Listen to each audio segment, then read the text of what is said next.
আমার দাদা যখন মারা যাওয়ার সময় আমার দাদার চোখ খোলা ছিল। মৃত ব্যক্তির চোখ কেন খোলা থাকে?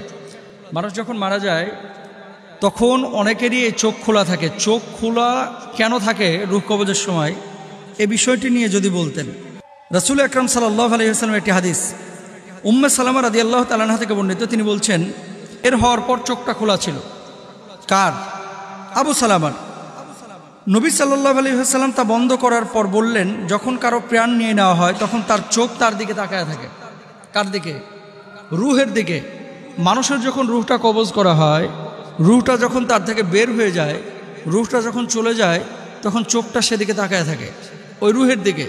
এই জন্য চোখগুলো খোলা থাকে।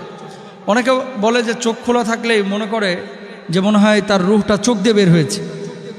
মুখটা যদি হা করা থাকে মনে করে যে রূহটা মুখ দিয়ে বের হয়েছে, তারপরে কান দিয়ে বের হয়েছে, এমন কথা কিন্তু অনেকে বলে থাকেন। এটা সম্ভব।